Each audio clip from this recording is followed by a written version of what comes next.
Empat unsur tadi adalah api dengan angin yang masuk di dalam sifat basariyah, air dengan tanah yang masuk di dalam sifat basiroh. Itu selalu menyertai diri ruh. Manakala yang bangun adalah sifat basariyah yang terdiri dari angin dan api, maka seseorang itu tidak akan pernah bisa sampai kedamaian, ketenangan. Dalam bahasa lain, dia dikatakan ahli hijab, dialah yang dimasukkan dalam alam barzakh. Tapi manakala yang bangun itu adalah sifat basiroh yang terdiri dari air dan tanah, maka ruhaniyah itu selalu damai, selalu anteng, dan selalu bahagia. Itulah yang disebut sebagai ahli suhud. Itulah para kekasih Allah. La khaufun alaihim walahum yahzanun.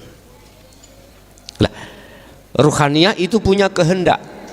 Nanti kita masuk pada sifat ma'ani, irodah, kehendak. Apakah boleh manusia itu punya kehendak? Bapak Ibu, kalau toh iku sifat irodah itu menjadi sifat wajibnya Allah, pada hakikatnya nggak boleh. Bagaimana ruhaniyah itu bisa punya sifat kehendak? Lawang ruhaniyah itu sifatnya lawan kehendak, lawannya kehendak, nggak bisa. Tapi kok nyatanya aku punya karep toh, kehendak toh, lagi gitu. Inilah manusia yang belum mengenal dirinya. Akhirnya dia selalu merampas sifat-sifat wajibnya Allah. Dan inilah Bapak Ibu yang dimasukkan Allah di dalam ahli hijab itu seperti itu. Lu lantas katanya sifat kehendak itu ada di dalam diri manusia. Iya, itu akan tampil nyatanya kehendak itu manakala diri manusianya itu sudah tahu dirinya. Artinya dirinya itu sudah dirinya manusia itu sudah kefanaan, baru akan nyatalah kehendak dalam dirinya. Ini nanti ada hubungannya dengan lauhil mahfud, Pak. Hubungan dengan alam lauhil mahfud. Anda akan tahu nanti, buku-buku catatan di sana akan tahu kalau sudah masuk di dalam kehendak irodah nanti miturut makom mukasyafah nanti. Jadi nggak boleh pandang sudut, secara hakikat nggak boleh manusia itu punya kehendak. Artinya kalau mereka sudah ada di zona wilayah ahad, itu kehendaknya Allah, bukan kehendaknya manusia itu. Berhubung kita melihat manusianya dari sisi syariat, maka seakan-akan manusia itu punya kehendak. Makanya tinggal kita melihat dari sisi mana. Yang menjadi rumus pandangan syariat itu mandang jasmani, makhluk, pandangan hakikat itu mandang rohani, berarti hidup. Allah. Tinggal kita mandangnya kacamatanya lewat kacamata mana. Yes. Terus bagaimana wujudnya ruh itu yang bagaimana? Sebab di situ ada jiwa mutmainnah, ya ayyatuhan nafsul mutmainnah. Terus di situ ada akal, ada roihan, ada nafsah, ada nafsu. Nah terus yang ruhaniyah itu yang bagaimana? Bapak Ibu, kalau jenengan melihat dari sisi kacamata syariat, wujud roh itu gak jauh berbeda dengan wujud apa yang ditampilkan roh secara jasmani iki. Tetapi tidak bisa kau memakai hukum pasti ya wujudi roh iki ya nyatane wujudi dohir iki.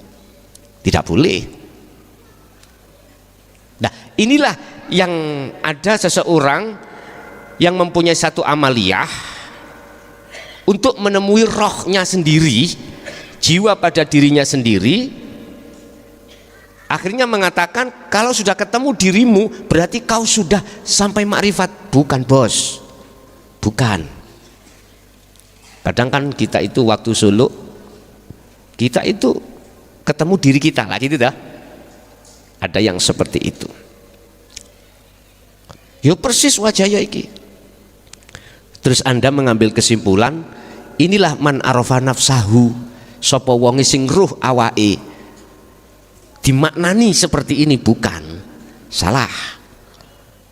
Hadis qudsi yang mengatakan man arafa nafsahu itu barang siapa yang tahu dirinya, itu maksudnya hidup, itu bukan hidupmu. Loh itu loh baru tahu.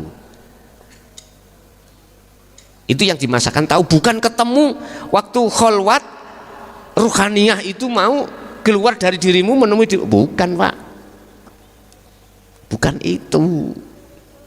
Yang ku maksud man arafa nafsahu itu kau itu sadar bahwasanya kau itu tiada. Loh gitu loh. Sehingga mengapa kalimat berikutnya, kalau kau sudah tahu dirimu, ya faqad arafa rabbahu, kau dikatakan tahu Tuhanmu. Ini menyangkut masalah hidup, bukan pertemuan ketika saat Anda ikut kholwat ketemu dirimu sendiri, bukan bos. Yang dimaksud man arafa nafsahu itu adalah kau nyadari kalau kau tiada. Loh itu loh. Loh bagaimana kau ini sadar kalau kau itu tiada, wong kau tiada kok iso sadar. Ternyata gandeng fakot arafa rabbahu, berarti sing sadar iku sing nyadari iku Gusti Allah. Ya apa? Yo hidup itu sendiri. Sehingga saya pernah katakan sing delok iku yo sing didelok. Yang melihat dan yang dilihat itu satu pelaku. Tadi saya katakan yang dikatakan tahu dirinya sendiri itu kau sadar kalau dirimu tidak ada, sudah tiada. Terus dibantah, bagaimana kau bisa sadar kalau dirimu tiada, wong kau ikut tidak Akhirnya teruskan qad arafa rabbahu gitu Pak. Ayatnya kan ngeten. Ndi kok angel. Man arafa nafsahu faqad arafa rabbahu. Barang siapa yang kenal dirinya, tahu dirinya, maka betul-betul dia itu kenal atau tahu Tuhannya. Maksudnya Anda itu sadar kalau Anda itu sudah tidak ada. Loh, bagaimana bisa kita akan sadar kalau kita tidak ada? Lah wong kita tidak ada kok. Bingung mboten teman? Terusnya ayat faqad arafa rabbahu, berarti yang sadar, yang mulus, yang tidak berserikat, yang tahu sendiri, yang sadar sendiri itu siapa? Ya rabbahu iku. Hidup itu Pak. Bagaimana kau bisa melihat lah? Kau itu tidak ada kok melihat itu. Bagaimana kau manusia dikatakan tahulah kau tidak ada. Justru yang tahu itu yang ada, yang bisa melihat yang ada, yang ya tetap yang ada. Wong gak ada kok bisa melihat ada, itu piye to? Rusak iki hukum, nggak boleh. Sehingga yang melihat dan yang dilihat itu satu pelaku.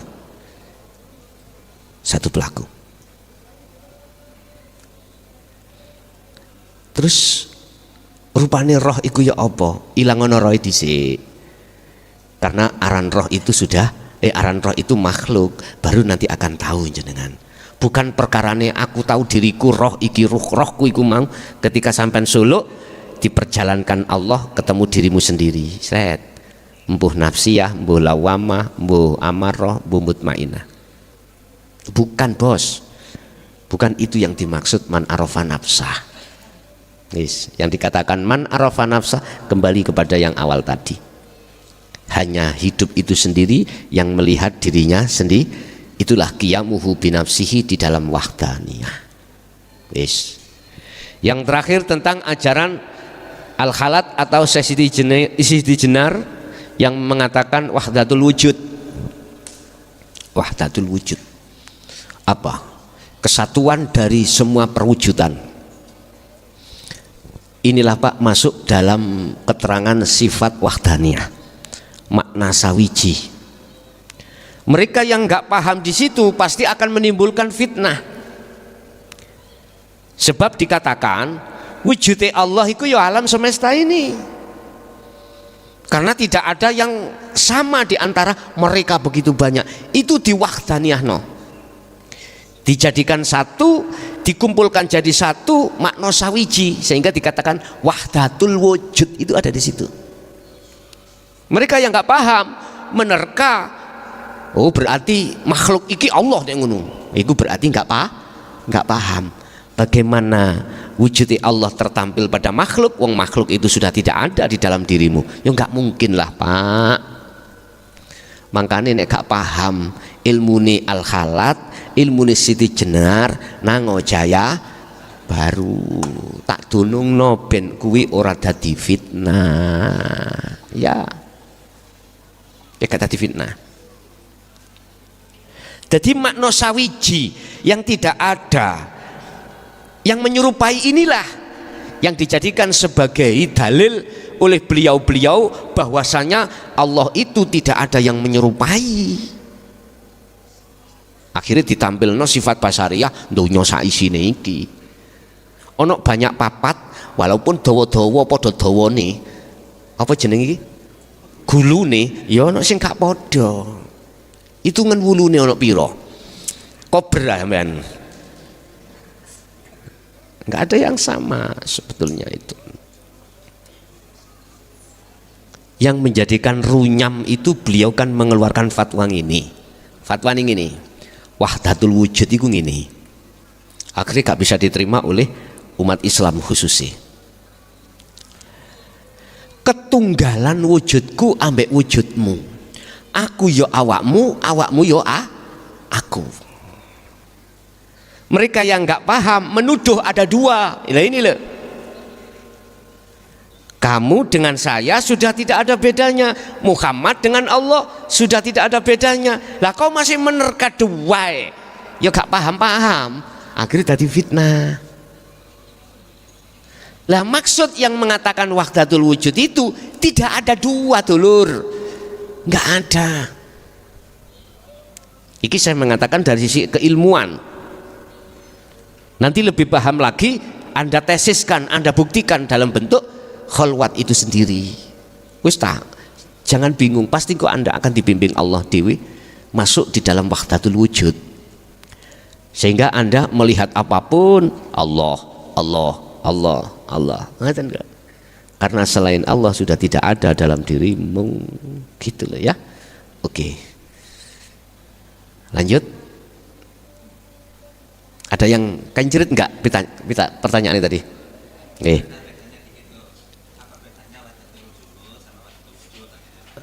Wahdatul juhud kali wahdatul wujud. Wes. Wahdatul juhud itu apa sih? Suhud apa juhud? Oh, suhud. Wahdatul sisi nek suhud iku sudah lenggah ning akad. Nek juhud iku proses menuju suhud, ngono lho ya. Lah yang dimaksud itu juhud nek ngoten. Suhud nek dimaksud suhud ya enggak ada bedanya sudah. Wahdatul wujud dengan wahdatul syuhud enggak ada bedanya sudah. Nggih. Lanjut.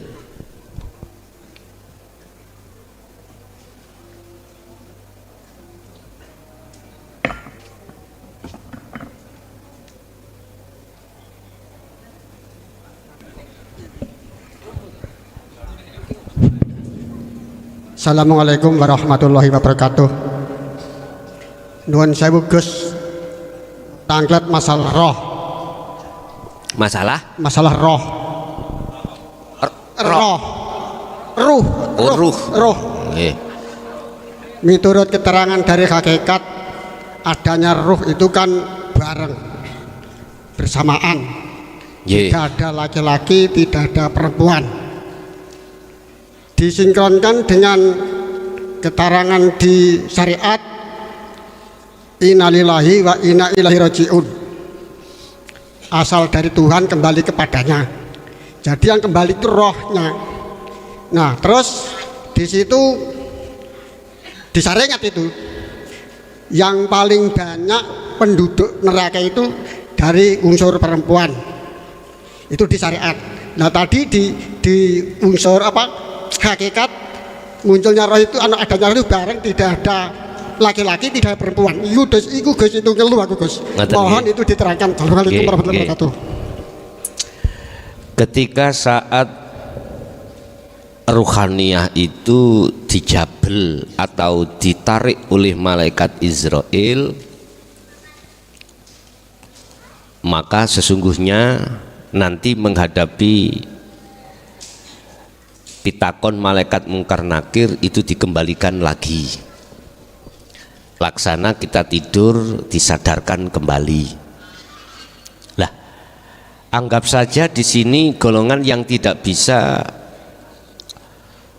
menjawab daripada pertanyaan malaikat mungkar nakir ahli hijab. Allah menyatakan dalam salah satu surat yang berbunyi manusia nanti akan dibangkitkan kembali yaumi yub'atsun, ketika dia itu di dalam alam barzah, ila yaumi yub'atsun, mengalamilah satu alam yang disebut zaman kebangkitan. Berarti bahasa syariat, jasad yang sudah merotoli itu dibangkitkan kembali berwujud. Akhirnya disitulah muncul hukum syariat, ada laki ada perempuan, ada laki ada perempuan, wong jasad kok. Saya tanya, neraka surga itu makhluk apa bukan? Makhluk ya? Itu syariat apa bukan? Syariat.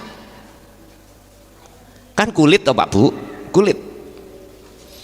Ketika saat kita bicara kulit, maka betul ada laki juga ada perempuan.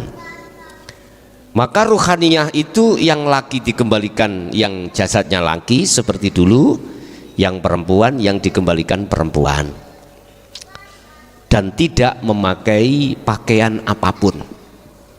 Enggak memakai pakaian. Sing wedok ya muda, sing laki-laki ya muda. Ono pertanyaan. Lah waktu yang seperti itu apa mboten duwe karep? Diterangkan dalam ayat, dia iku goboh, rasa wedi, ketakutan dan lain sebagainya dengan datangnya yaumi yub'ats, terus menghadapi hari pembalasan atau penghisapan iku loh, dia sudah enggak duweni rasa koyok ngoten iku pun karena ketakutan. Boten saged.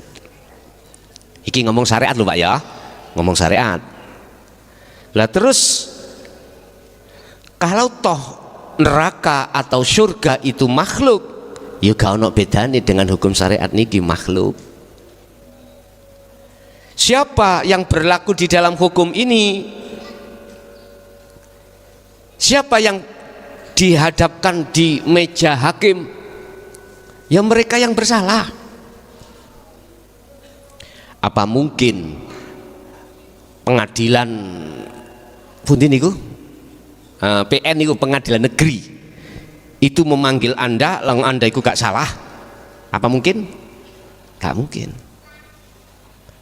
Apa mungkin yang sudah tidak lagi melakukan satu kesalahan itu dipanggil dihakimi? Ya tidak mungkin lah.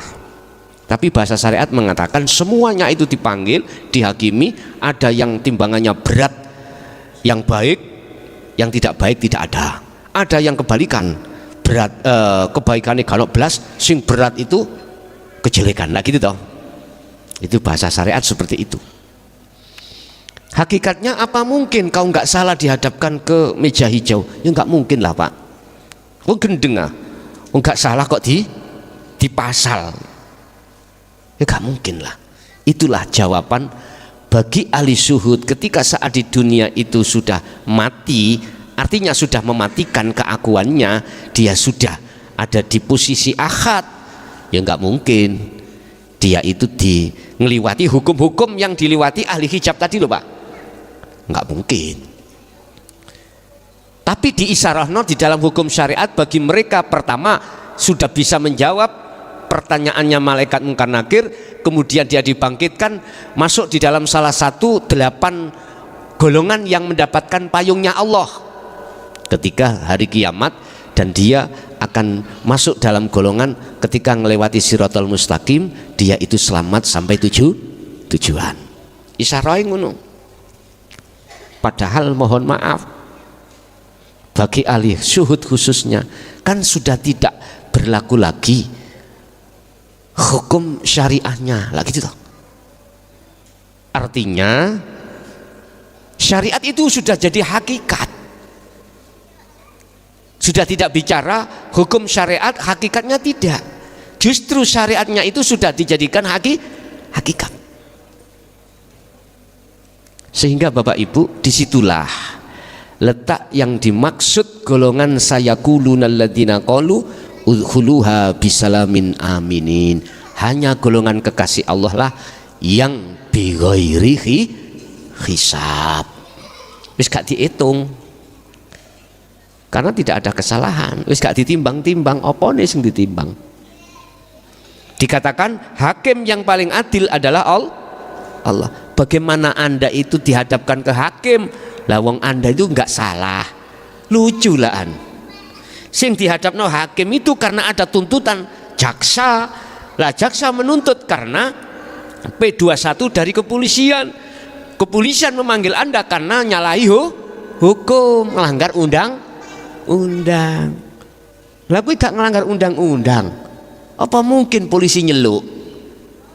Terus disedek, diledek, muncul P21 di kejaksaan, akhirnya disidang, ya gak mungkin lah. Nek iya ikut dagelan niku. Ngono lho, ikut dagelan. Padahal gak mungkin, Pak. Allah menghakimi hambanya tatkala hambanya itu tidak salah. Paham maksud kula? Sing gak kena dihakimi Gusti Allah. Mula dadi ya wis ah. Mentok ya.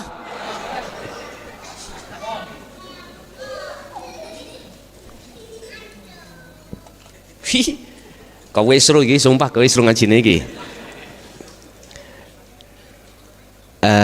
Mohon maaf, bukan perkara saya itu ngerusak aturan sing ana njaba ndak. Saya hanya menasehati secara keilmuan dan kepraktekan di dalam keesaan pada Allah. Anda harus sampai di situ, harus. Terus pertanyaannya, apakah besok itu ahli syuhud kekasih Allah iku ya ono lanang ono wedok ngono ta? Wis kari ndelok, kari melihat dari sisi mana kau memandang.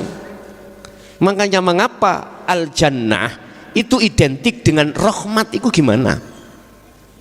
Ar-Rahim iku Ar-Rahim iku identik dengan Ar-Rahman iku bagaimana? Ya tinggal kita melihat di dunia ini. Nek jenengan nyawang dengan kacamata kulit, ya sing ngaji ya muklason. Nek Anda melihat kacamata batinia, sing ngaji ya hidup. Kalau hidup ya gak butuh kulit. Wis tinggal pertanyaannya, mandangmu lewat mana? Lo gitu aja. Jelas nggih? Oke. Yang paling menarik maneh, lah lapo kok wong wedok sing akeh sing ngenggon-ngenggoni alam neraka krana wong wedok iku kandhanane iku angel. Lho nggih. Pengalaman kula ngaji nek nggone daerah manapun lebih didominasi laki-laki daripada perempuan. Oh, angel kandhanane wong wedok iku. Tapi duduk wong wedok Jaya Baru lo ya. Itu bukan. Makanya kan aku sering ngomong, kalau istrimu itu sudah berlaku sirul asror dan fana'ul dzikri, man emanen iku gaco. Ngerti gaco? Ikulah gaco walak walik, gak tahu kalah. Ya. Nggak tahu kalah. Diumbulno pasti sing ana ndukur ya sing ana gambare gitu. Iki jenenge gaji walak-walik.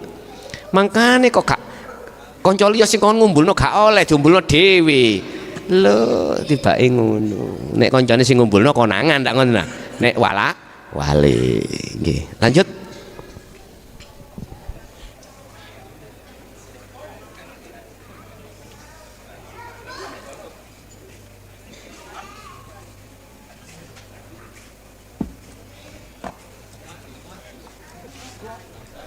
Masih ada? Ibu mungkin? Nah, silakan Bu.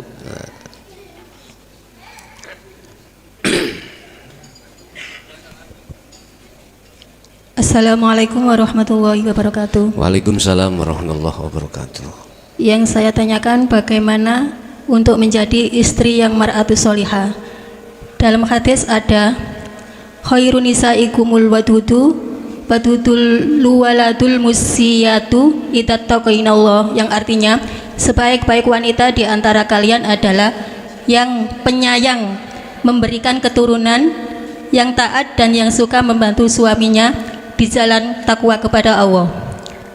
Terus yang kedua yang saya tanyakan, al jannatu tahta aqdamil ummahat.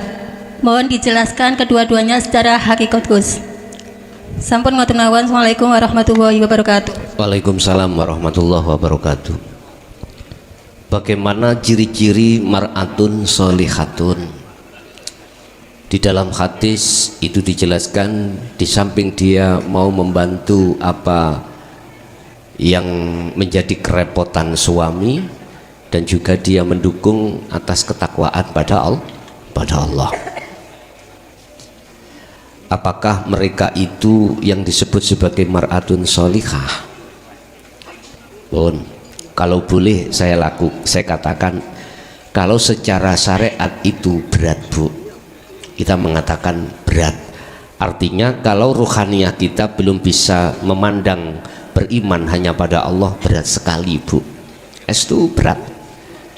Aslinya seorang istri itu tidak berkewajiban untuk membantu seorang suami dalam hal apapun. Itu sebetulnya mencuci, masak, nyusoni itu kewajibannya seorang suami.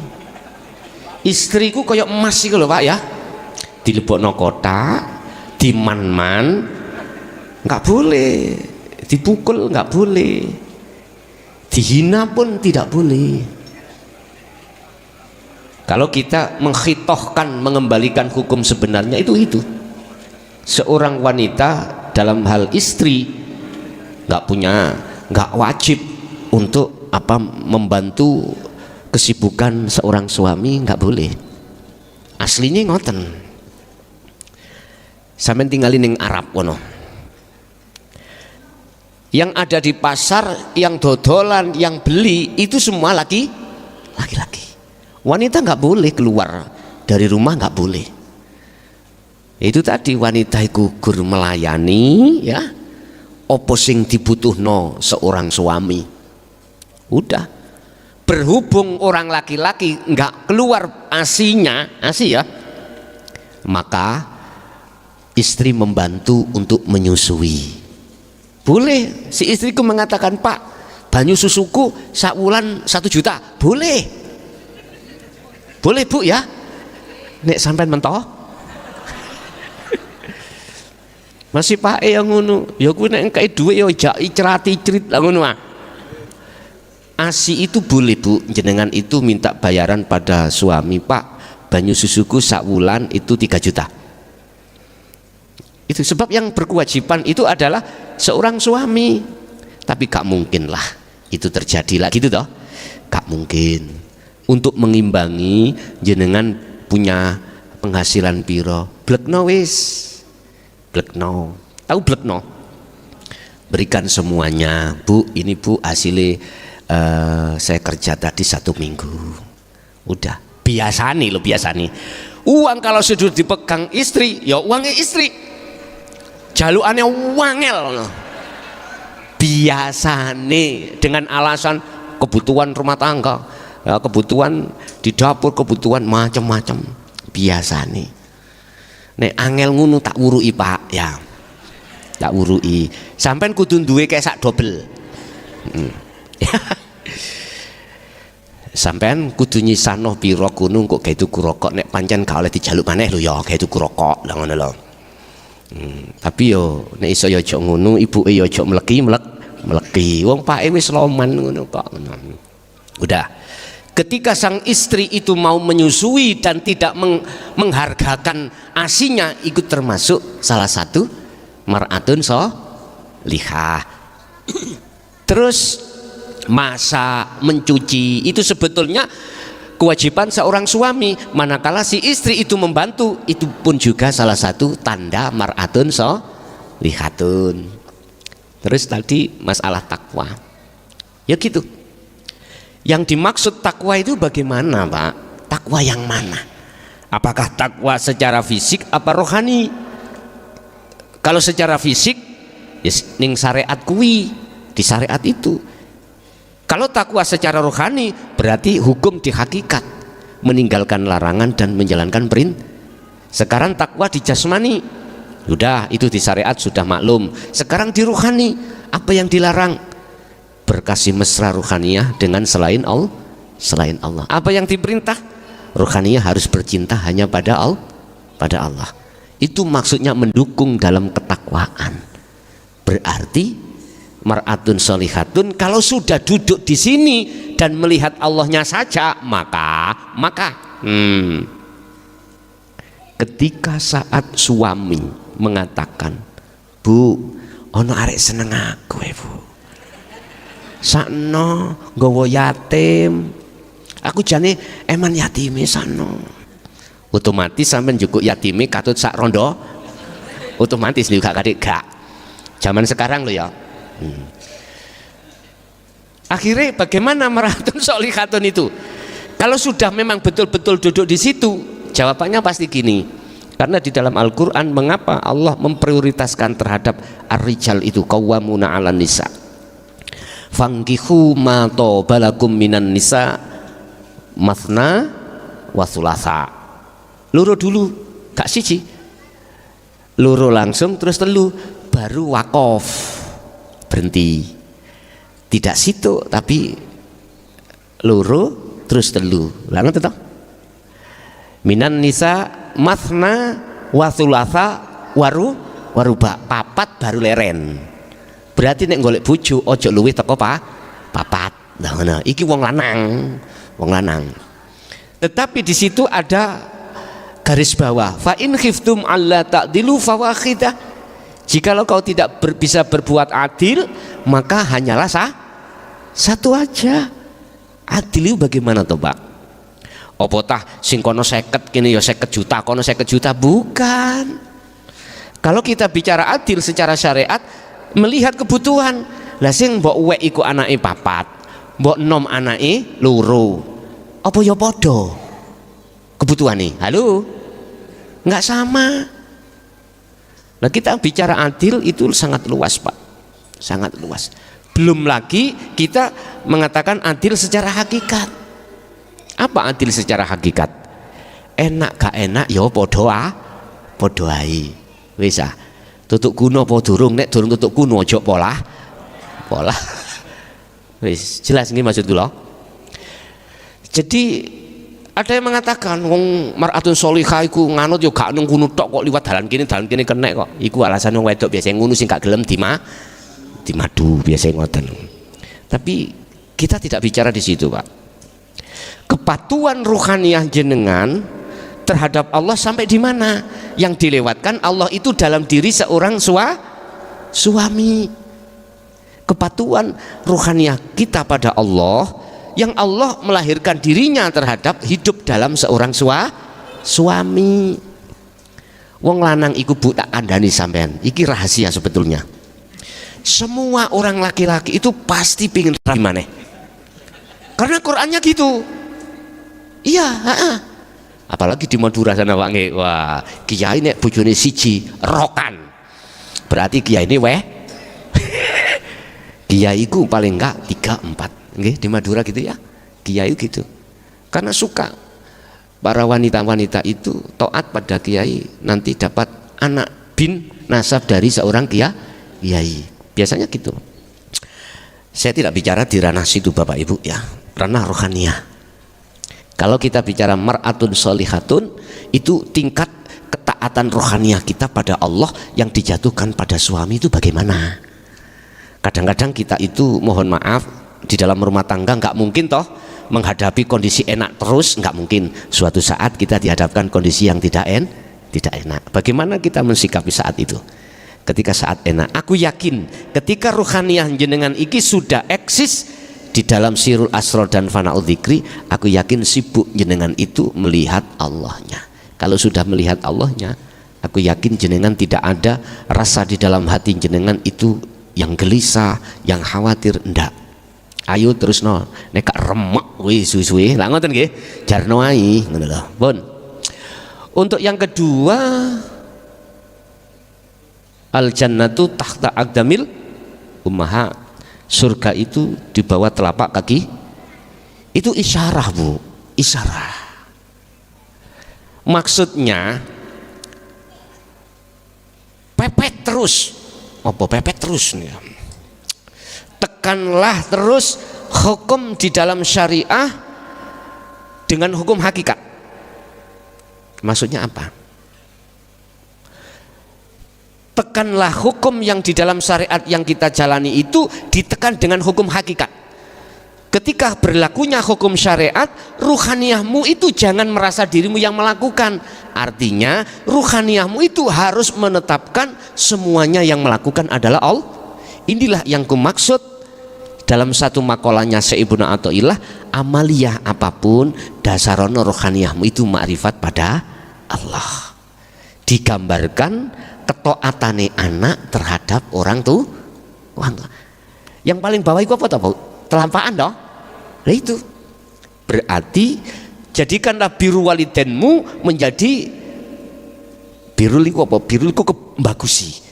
Jadikanlah bagusi dirimu terhadap orang tuamu itu menjadi bagusi dirimu terhadap Allah. Inilah yang diunen-unen non di dalam Jawa. Wong tua loro minangka pangeran katon. Lah di sini berarti kita bicara bir itu menjalankan kebagusan. Jadikanlah kebagusan dirimu terhadap orang tuamu itu menjadi kebagusanmu terhadap Allah. Berarti apapun yang Anda lakukan, birrul walidaini itu menjadi birmu terhadap Allah. Berarti nggak jauh berbeda dengan kemakrifatan pada Allah. Oke, ada lagi?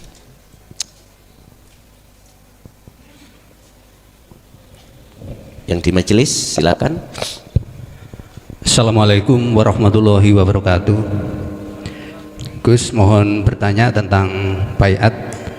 Hampir setiap tahun saya mengikuti baiat karena merasa dalam diri saya untuk melakukan juhud suluk masih belum sempurna, masih jauh dari kewusulan.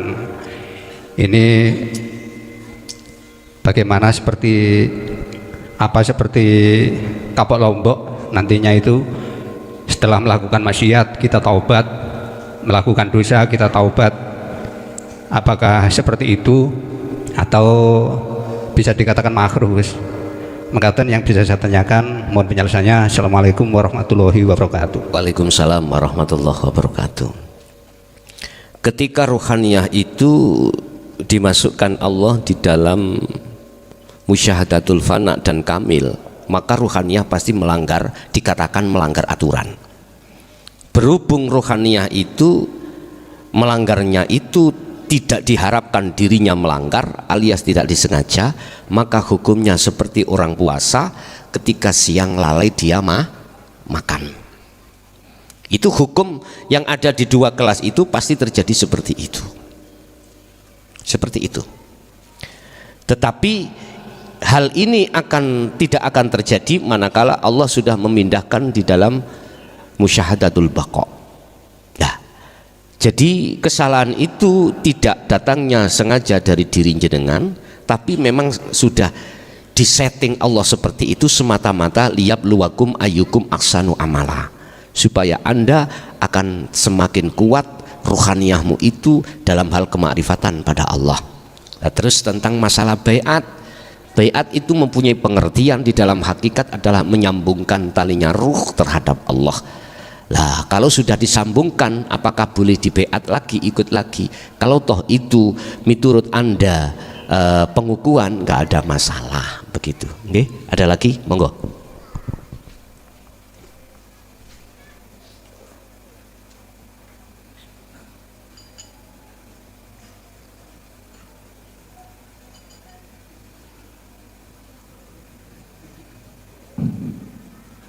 Assalamualaikum Gus, dari Tanggulahin. Saya mau menanyakan sifat salbiyah. Sifat salbiyah itu di tauhid mutawassalah itu ada dua tender ora patut bermain sakliyane Gusti Allah.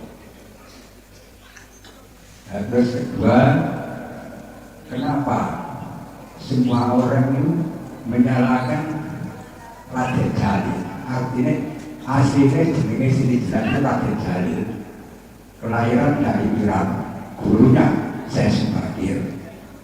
Nah, karena Syekh Subakir takut disanjung orang, kembali ke Iran tahun 1630.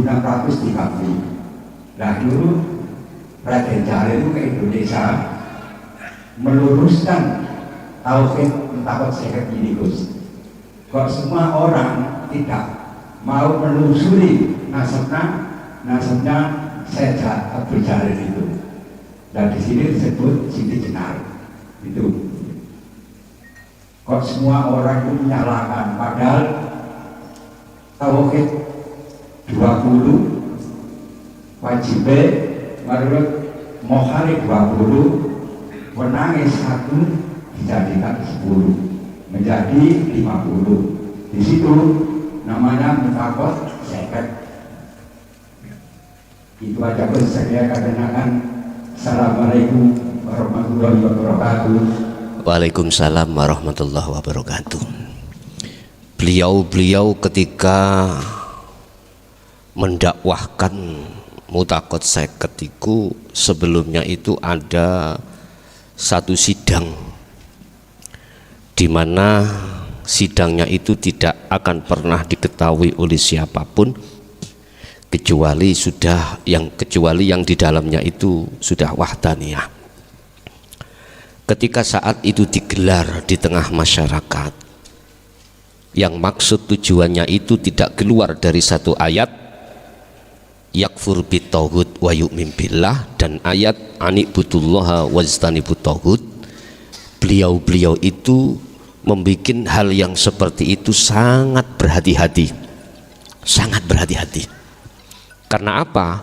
Nanti penerima dan dampaknya di tengah masyarakat, bagi yang tidak memahaminya, maksud di situ pasti ditengarai sebagai ajaran yang tidak benar. Sehingga mengapa para mursyid, guru-guru kita dulu itu mewanti-wanti, memesan banget, jangan pernah ini kau beritahukan terhadap yang lah. Bahkan orang dekat kita, istri anak nggak boleh. Sampai di situ. Bapak Ibu, setelah berjalannya waktu, akhirnya tentang apa yang selama ini disembunyikan, tahun berapa itu? 2007 kalau nggak salah. Di situ ada salah satu yang dijadikan Allah sebagai maskot. Tahu maskot ya amin ya? Apa maskot itu? Coro remi ku apa joker ya? Joker memerintahkan terhadap satu hambanya, yang hambanya itu masuk di dalam ayat arsala rasulahu bil huda wa dinil haq liyudhhirahu 'ala dini kullih. Secara terang-terangan yang nantinya akan disampaikan di tengah masyarakat dengan maksud untuk mensucikan rohaniyahnya itu yang tadinya menjadi belenggunya nafsu biar tidak menjadi belenggunya nafsu. Tetapi maskot ini Allah sengaja mendesain dengan bahasa jasmani itu dia hilangkan. Sebab siapapun nanti yang akan bicara hal ini dengan terang-terangan, maka pasti akan menghadapi satu kelompok di mana kelompok itu mengatakan dzalika dzalalatun. Wakila zil mudil, mereka akan mengatakan ini sesat dan menyesatkan. Biar terkondisi ruhaniyah beliau itu ketika saat menghadapi zona yang seperti itu, maka bahasa ruhaniyah dia itu dihajar oleh Allah atau difisik oleh Allah, sehingga ketika saat menghadapi kondisi itu dia tetap rohaniyah itu dalam keadaan jiwa tenang, tidak akan pernah mengalami apapun. Artinya tidak akan pernah mengatakan yang tidak menerima itu salah, enggak. Kalau yang sudah menerima itu maklum, enggak usah dibicarakan. Cuman ketika menghadapi satu kelompok, sing kelompok itu menyalahkan, inilah bagaimana ruhaniyah beliau itu tidak ada kata menyalahkan. Akhirnya dia tetap mengatakan maklum, memang belum mengerti. Mengapa demikian? Karena sibuk ruhaniyah itu melihat kehendak Allah. Kan Allah menghendaki dua kelompok toh. Wa minhum man hadanallah wa minhum man haqqat adz-dhalalah. Ketika beliau itu sibuk melihat Allah di dalam kelompok yang menolak, dia tidak menyalahkan yang menolak. Secara syariat dia mengatakan maklum karena belum mengerti. Karena sibuk melihat semua adalah kehendak Allah, walaupun sekalipun menghadapi kelompok yang menolak tetap tidak menyalahkan. Siapa dia? Maskot itu ternyata dijawab di dalam hukum syariat, namanya Muhammad bin Abdillah. Syariat ya, Muhammad bin Abdillah. Makanya mengapa di situ dikatakan banyak rasul dan nabi yang tidak bisa mensyafaati umatnya syariat kecuali Nabi Muhammad. Karena dia menghadapi dua kelompok ini tidak menyalahkan. Buktinya ketika saat menghadapi kaum Taif, buktinya beliau saat menghadapi tetangganya yang selalu membuat kesalahan biar Muhammad itu tadi ngamuk-ngamuk, biar Muhammad itu menyalahkan dia.